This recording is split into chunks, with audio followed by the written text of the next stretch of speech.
నిజం చెప్తున్నాను, హిందువుల ప్రాణాలకు విలువ లేదు. ఎక్కడో పాలస్తీనాలో ముస్లిం ప్రజలపైన దాడులు జరుగుతుంటే మన దేశంలో ఉన్న ముస్లింలు రోడ్డుపైకి వచ్చి ప్రొటెస్టులు చేస్తున్నారు.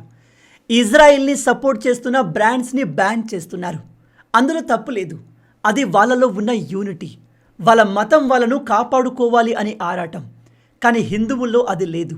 హిందువుల్లో యూనిటీ లేదు. వాళ్ళను వాళ్ళు కాపాడుకోవాలి అనే సోయి కూడా లేదు.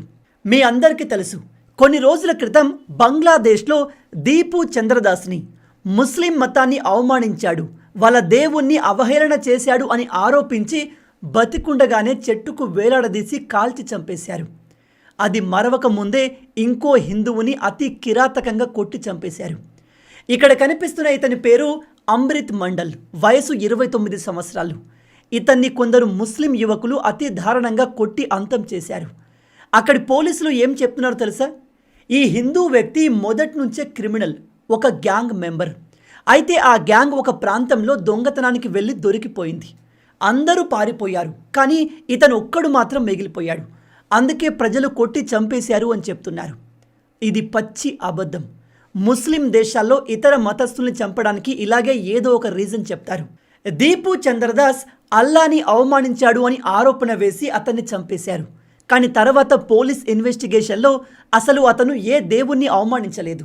అతను పనిచేసే ఫ్యాక్టరీలో అతనిపైన కోపంగా ఉన్న కొంతమంది కావాలని ఫేక్ న్యూస్ని స్ప్రెడ్ చేసి ఇతన్ని చంపేశారు. సేమ్ ఇప్పుడు ఈ అమృత్ మండల్ విషయంలో కూడా అదే జరిగింది. ఒకసారి మీరే ఆలోచించండి. మీరు ఒక ప్రాంతంలో ఉన్నారు, మీ చుట్టూ 99% ముస్లిమ్సే ఉన్నారు. అలాంటి ప్లేస్లో మీరు వాళ్ళ దేవుణ్ణి అవమానించే ప్రయత్నం చేస్తారా? బుద్ధున్నోడు ఎవడైనా 99% మందికి అగెన్స్ట్గా మాట్లాడతాడా? అందుకే చెప్తున్నాను, ఈ దాడులన్నీ కావాలని హిందువుల్ని టార్గెట్ చేసి చేసినవి. ఇలాంటివి కేవలం బంగ్లాదేశ్లోనే కాదు, పాకిస్తాన్లో కూడా జరుగుతున్నాయి. 1947 సమయంలో పాకిస్తాన్లో కోట్ల సంఖ్యలో హిందువులు ఉండేవారు. ఇప్పుడు ఆ సంఖ్య వేలకు పడిపోయింది. ఈ పాకిస్తానీ ముస్లింలు ఏ విధంగా క్రిస్టియన్, హిందూస్ అండ్ సిఖ్లను దాడి చేస్తారో తెలుసా? ఒక చిన్న ఎగ్జాంపుల్ చెప్తాను, జాగ్రత్తగా వినండి. వీళ్ళు ఒక ఇంట్లో ఉన్న హిందువుని టార్గెట్ చేయాలి అనుకుంటే కావాలని పలానా హిందూ ఇంటి ముందు మాకు ఖురాన్కు సంబంధించిన ఒక పేపర్ దొరికింది, వీళ్ళు మన ఖురాన్ని చింపేసి అవమానించారు అని ఆరోపణ వేస్తారు. వెంటనే దగ్గరలో ఉన్న మసీదుకు వెళ్ళి అక్కడి మౌల్వీకి ఒక 5-10 వేలు పడేసి నువ్వు మైక్లో పలానా హిందూ ఫ్యామిలీ ఇస్లాం మతాన్ని అవమానించింది అంటూ అనౌన్స్ చేయమని చెప్తారు. వాళ్ళకు కావాల్సింది అదే కాబట్టి వాడు అదే చేస్తాడు. వెంటనే వేల మంది మతపిచ్చి కలిగిన వాళ్ళు వచ్చి ఏమాత్రం నిజాలు తెలుసుకోకుండా వాళ్ళపైన దాడి చేస్తారు. వాళ్ళను కంప్లీట్గా ఎలిమినేట్ చేస్తారు. వీళ్ళు ఎంత బ్రూటల్గా ఉంటారు అంటే కొట్టి చంపేస్తారు. ఇదేదో స్టోరీ అనుకోకండి, ఇలాంటివి నిజంగా జరుగుతాయి. అందుకే కదా కోట్ల సంఖ్యలో ఉన్న నాన్ ముస్లిం పాపులేషన్ పాకిస్తాన్లో ఇప్పుడు వేలకు పడిపోయింది. ఈ వీడియో చూస్తున్న మీ అందరికీ చెప్తున్నాను, ఇలా కేవలం హిందువులతోనే కాదు, క్రిస్టియన్స్తో జరుగుతుంది, సిక్కులతో జరుగుతుంది, బౌద్ధులతో కూడా జరిగింది. 1971 సమయంలో బంగ్లాదేశ్లో 18% హిందువులు ఉండేవారు. ఇప్పుడు 8% కూడా మిగలలేదు. అదే మన దేశంలో చూడండి, ఒకప్పుడు 5-10% ఉన్న ముస్లిం పాపులేషన్ ప్రజెంట్ 20%కి చేరింది. ఇప్పుడు చెప్పండి, ఎవరు టాలరెన్స్, ఎవరు ఇంటాలరెన్స్, ఎవరు హింసను చేసేవారు, ఎవరు శాంతియుతంగా ఉండేవారు? అండ్ మీరు ఎప్పుడైనా ఆలోచించారా? హిందువులు చాలా ఆఫ్రికన్ దేశాల్లో ఉన్నారు, యూరప్లో ఉన్నారు, ఇతర చాలా దేశాల్లో ఉన్నారు. కానీ దాడులు మాత్రం పాకిస్తాన్, బంగ్లాదేశ్లోనే ఎందుకు జరుగుతాయి? కానీ అంతకన్నా ముందు మీ అందరికీ ఒక చిన్న ప్రకటన. కొన్ని రోజులుగా కామెంట్స్లో చాలామంది ఇన్కమ్ని ఎలా ఇంక్రీజ్ చేసుకోవాలి అని అడుగుతున్నారు. ఎందుకంటే ఈ కాలంలో మీరు ఎంత మంచి జాబ్ చేస్తున్నప్పటికీ ఖర్చులు పెరగడం వల్ల శాలరీ తక్కువే అనిపిస్తుంది. అందుకే చాలామంది స్మార్ట్ వేలో ఎక్స్ట్రా ఇన్కమ్ ఎలా సంపాదించాలి అని అడుగుతున్నారు. అలాంటి వాళ్ళకి ప్యాసివ్గా కొంత అమౌంట్ రెస్పాన్సిబుల్గా జనరేట్ చేసుకోవడానికి మార్కెట్ వుల్ఫ్ ఒక బెస్ట్ యాప్. ఇది సెబీ రిజిస్టర్డ్ ట్రేడింగ్ యాప్. అలాగే ఇది మన దేశంలో ఫాస్టెస్ట్ గ్రోయింగ్ యాప్. ఈ యాప్ ఎలా వర్క్ అవుతుందంటే, దీన్ని ఓపెన్ చేసి పిన్ కొట్టి లాగిన్ అవ్వాలి. ఇక్కడున్న ఫాలో ట్రెండ్ ఫీచర్ పైన క్లిక్ చేస్తే రియల్ టైంలో ట్రేడర్స్ ఎక్కడ లాభాలు పొందుతున్నారో చూపిస్తుంది. ఫాలో ట్రెండ్ని క్లిక్ చేసి ట్రేడ్ ప్లేస్ చేస్తే ట్రేడ్ స్టార్ట్ అవుతుంది. ఇందులో మీరు చాలా చిన్న ఇన్వెస్ట్మెంట్తో ట్రేడ్ స్టార్ట్ చేయవచ్చు. అదే వేరే యాప్స్లో బిగ్ అమౌంట్ ఇన్వెస్ట్ చేయాలని అడుగుతారు. కానీ మార్కెట్ వుల్ఫ్లో అలా కాదు. మీ అందరికీ తెలుసు, స్టాక్ మార్కెట్ అంటేనే market risk, volatility, ups and downs ఉంటాయి. కాబట్టి ఎక్కడైనా పెద్దగా లాసెస్ వచ్చే ప్రమాదం ఉంటాయి. ఈ యాప్లో ఇన్బిల్ట్ స్టాప్ లాస్ ఫీచర్ ఆటోమేటిక్గా దాన్ని గుర్తించి లాసెస్ కాకుండా చూసుకుంటుందని వీళ్ళు క్లెయిమ్ చేస్తున్నారు.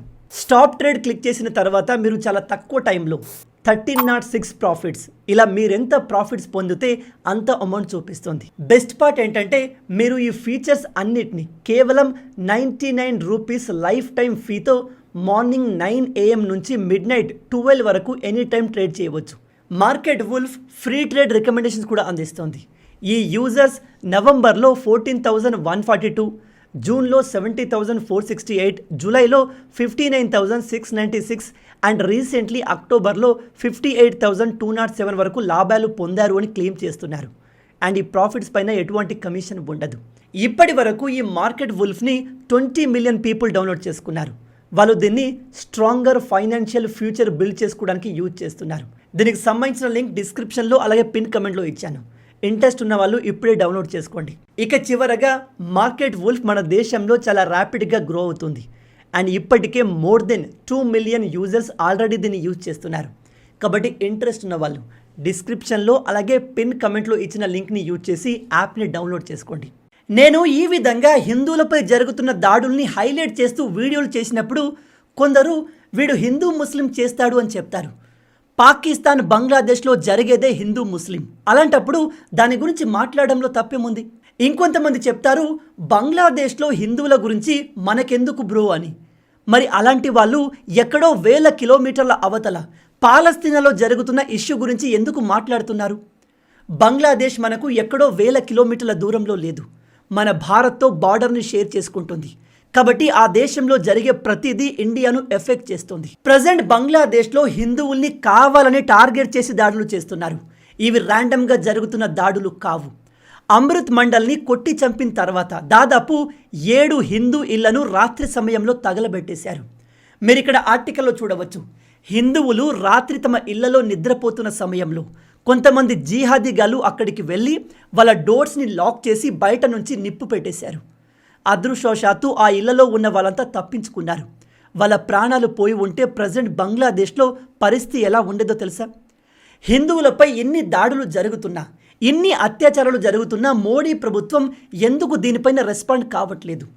ఆఫ్ఘనిస్తాన్లో లక్షల మంది సిక్కులు ఉండేవాళ్ళు, వాళ్ళందరినీ అంతం చేశారు. పాకిస్తాన్లో కోట్ల మంది హిందువులు ఉండేవారు, వాళ్ళను అంతం చేశారు. ఇప్పుడు బంగ్లాదేశ్లో ఉన్న హిందువుల్ని టార్గెట్ చేసి దాడులు చేస్తున్నారు. ఇప్పుడు కాకపోతే మన ఇండియా ఎప్పుడు రెస్పాండ్ అవుతుంది?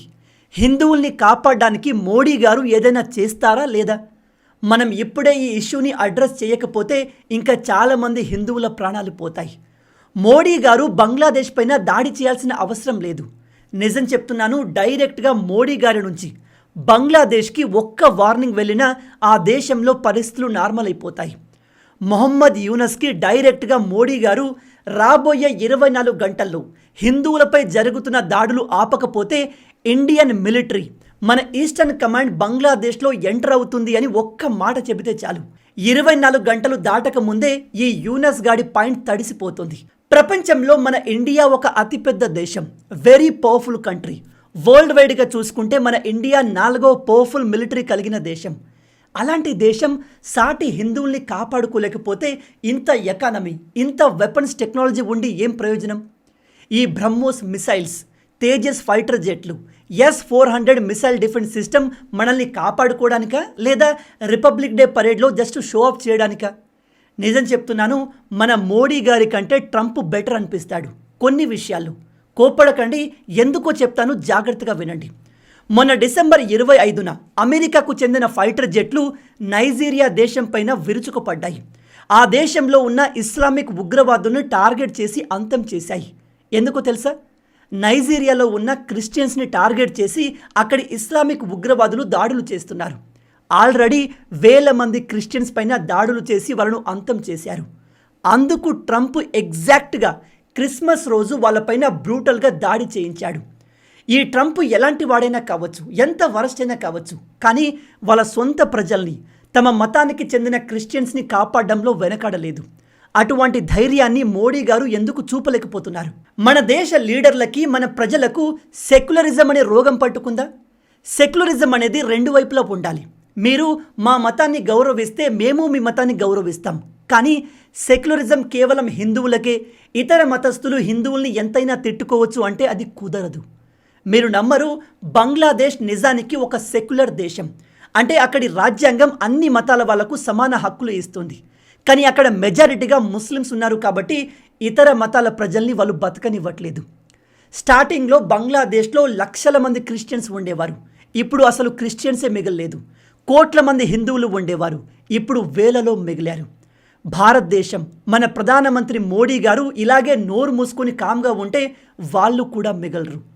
బంగ్లాదేశ్ ఇప్పటి నుంచే కాదు, ఎప్పటి నుంచో anti India, anti Hindu activities చేస్తూనే ఉంది. ఒక చిన్న ఎగ్జాంపుల్ చెప్తాను, జాగ్రత్తగా వినండి. 2001 సమయంలో BDR, బంగ్లాదేశ్ రైఫల్ అంటే బంగ్లాదేశ్ బార్డర్ని ప్రొటెక్ట్ చేసే సైనికులు మన దేశంలోకి ఎంటర్ అయ్యారు. మేఘాలయాలకు ఎంటర్ అయ్యారు. అప్పుడు బంగ్లాదేశ్కి ప్రైమ్ మినిస్టర్గా షేక్ హసీనా ఉండేది. మన ప్రైమ్ మినిస్టర్గా అటల్ బిహారీ వాజ్పేయి గారు ఉన్నారు. ఆ సమయంలో బంగ్లాదేశ్కి మనకు బార్డర్ విషయంలో చాలా క్లాషెస్ జరిగాయి. చాలా బాధాకరమైన, దురదృష్టకరమైన విషయం ఏమిటంటే మన 16 మంది బార్డర్ సెక్యూరిటీ ఫోర్స్ జవాన్లను ఈ బంగ్లాదేశ్ మిలిటరీ కిడ్నాప్ చేసి వాళ్ళందరినీ చంపేసింది. పాయింట్ బ్లాక్లో గన్ పెట్టి కాల్చింది. ఇప్పుడు మన దేశంలో తలదాచుకుంటున్న షేక్ హసీనా అప్పుడు ప్రైమ్ మినిస్టర్గా ఉండేది. ఆమె ఏం చెప్పిందో తెలుసా? ఇలా జరగడం చాలా బాధాకరం. మా ఆర్మీ చేసిన దానికి నేను క్షమాపణలు కోరుతున్నాను. దీనిపై పూర్తి ఇన్వెస్టిగేషన్ చేస్తాము. తప్పు చేసిన వాళ్ళను వదలము అని చెప్పింది.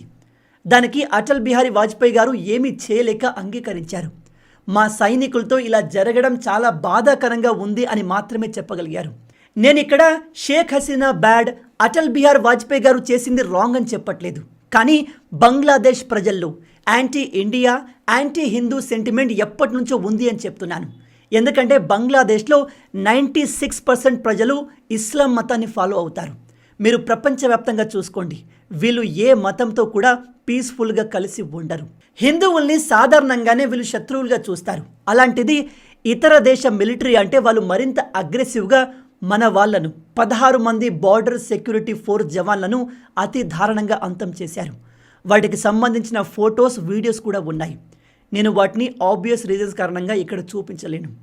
ఇదంతా నేను మీకు ఎందుకు చెప్తున్నాను అంటే భారతీయులు, హిందువులు ఇప్పటికైనా మేల్కోవాలి.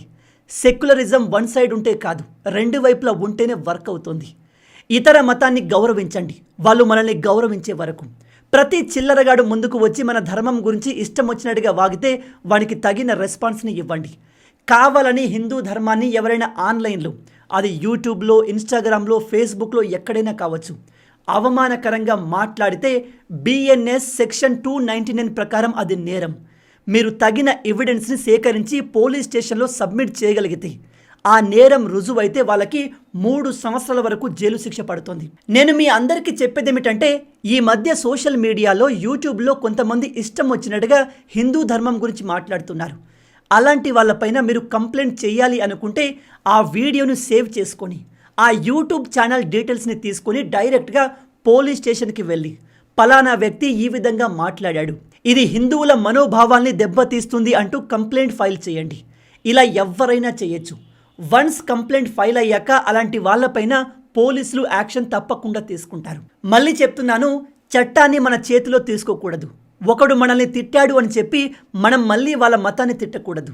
వాళ్ళ మాటల్ని, వాళ్ళు చేస్తున్న పనులను రికార్డ్ చేసి ఎవిడెన్స్ లాగా పోలీసులకు సబ్మిట్ చేసి కంప్లైంట్ని రైజ్ చేయండి.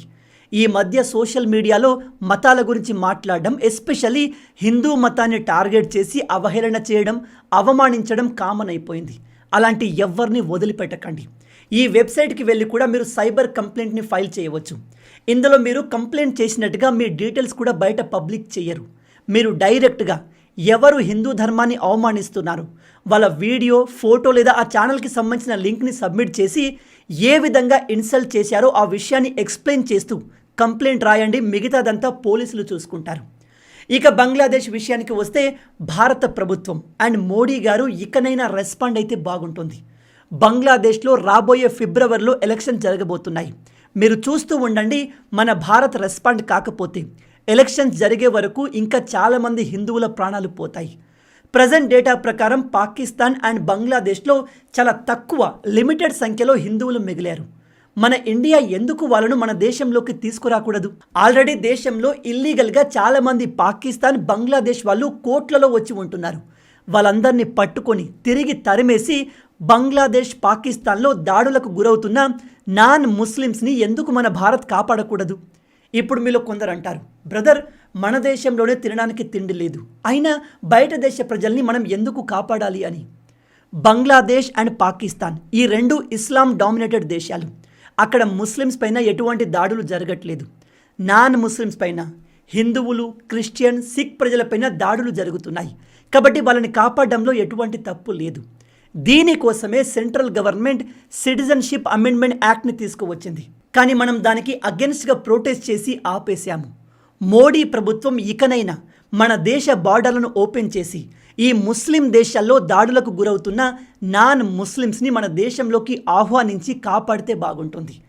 అలాగే మన దేశంలో ఉన్న కోట్ల మంది ఇల్లీగల్ బంగ్లాదేశీలు అండ్ పాకిస్తానీ వాళ్ళను పట్టుకొని తిరిగి వాళ్ళ దేశంలోకి తరిమేయాలి. అలా చేస్తే కానీ మన దేశంలో పీస్ ఎస్టాబ్లిష్ అవ్వదు. దీనిపైన మీ ఒపీనియన్ ఏంటి? కింద కామెంట్లో చెప్పండి. మొత్తంగా ఇవే ఈ వీడియోకి సంబంధించిన పూర్తి విషయాలు. ఈ వీడియో మీకు నచ్చింది అనుకుంటున్నాను. నచ్చితే అలా ఊరికి చూసి వెళ్ళిపోకుండా వీడియోని లైక్ చేయండి. అండ్ ఈ విషయాలు ప్రతి ఒక్కరికి తెలిసేలా వీడియోని అందరితో షేర్ చేయండి. ఇక చివరగా మార్కెట్ వుల్ఫ్ మన దేశంలో చాలా ర్యాపిడ్గా గ్రో అవుతుంది. అండ్ ఇప్పటికే more than 2 million users already దీన్ని యూజ్ చేస్తున్నారు. కాబట్టి ఇంట్రెస్ట్ ఉన్న వాళ్ళు డిస్క్రిప్షన్లో అలాగే పిన్ కమెంట్లో ఇచ్చిన లింక్ని యూజ్ చేసి యాప్ని డౌన్లోడ్ చేసుకోండి. రాబోయే వీడియోలో ఇంకో ఇంట్రెస్టింగ్ టాపిక్తో మళ్ళీ కలుద్దాం. అంటిల్ దెన్, జై హింద్ అండ్ జై భారత్.